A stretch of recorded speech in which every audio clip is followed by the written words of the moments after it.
Yes. Ndabasuje inshuti bakunze ba Kadari TV aho muri hose mu gihugu cyacu cy'u Rwanda. Ndabasuje ndetse mbifuriza n'intangiriro z'umwaka mushya wa 2025 uzakubera umugisha, uzakubera amatano w'ubuki. Intego utasoje cyangwa se intego afite muri umwaka wa 2024 utagezeho, ndagira ngo nkwifurize uyu mwaka wa 2025 uzazigeremo 100%. Dore breaking news igezweho ibereye mu karere ka Musanze, ibintu birakomeye cyane cyangwa se ishanuriraguye mu karere ka Musanze, ibintu bidasanzwe cyane.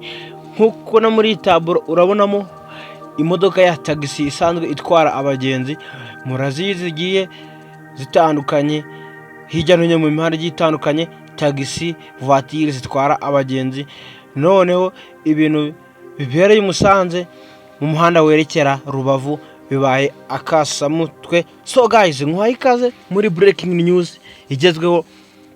Ese tugiye kurebera hamwe, ese uyu muntu kuki baje kumuhambira hejuru y'imodoka bakamuhambirana n'ibipine?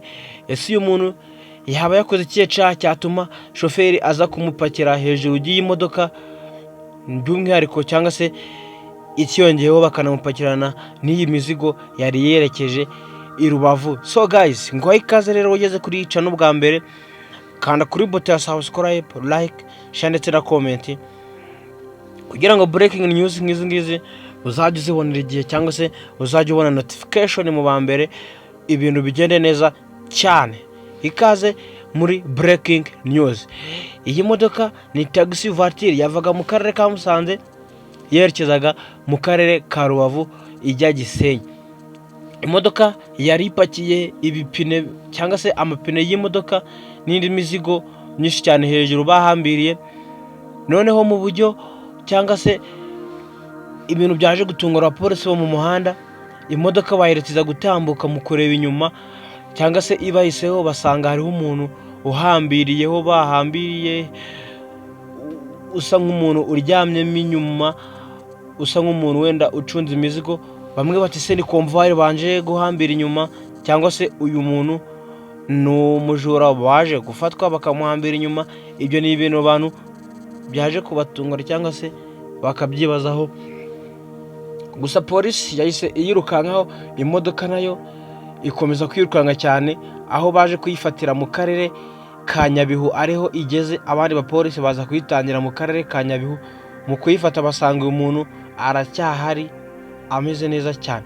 Guys, uyu muntu yari ameze nk'umuntu wayotanye cyangwa se wayuriye, ariko gusa usibye ko we yarahambiriye imigozi ibiri, umwe umufashe mu mugongo, undi mugozi umufashe ku kibuno kugira ngo ataza guhanuka akandagiye hafi ya plaque.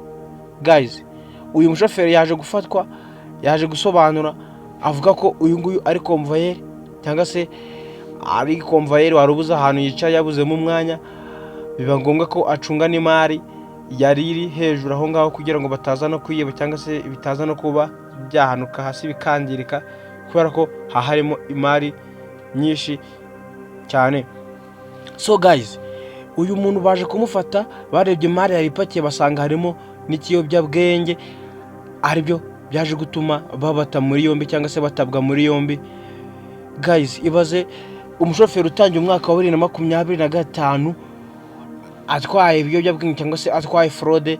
Ibi ni ibintu bitaje gushimisha abapolisi n'iri na rimwe, ndetse n'umuvugizi wa RIB nawe yaje gutanga ubutumwa bukomeye cyane, avuga ko ibintu bitakakwiye ku muntu, cyangwa se bitakakwiye ku muntu w'inyangamugayo, cyangwa se ku muntu utangiye umwaka wa 2025. Ntago wakakombye kutwara ibiyobyabwenge mu gihugu cyacu cy'u Rwanda, ntago wakakombye kuba ugifite iyo mitekerereze yo kuba watwara ibyo biyobyabwenge. So guys, bafashe uyu mushoferi n'umukomvayeri, baje kubata muri yombi, ndetse babajyanana n'ibyi modoka yabo yose bahitaye muri yombi kugira ngo RIB itangire kubakoraho iperereza, bakurikiranwe, bavuge ahantu ibintu bari, cyangwa se ahantu ibintu byari bivuye.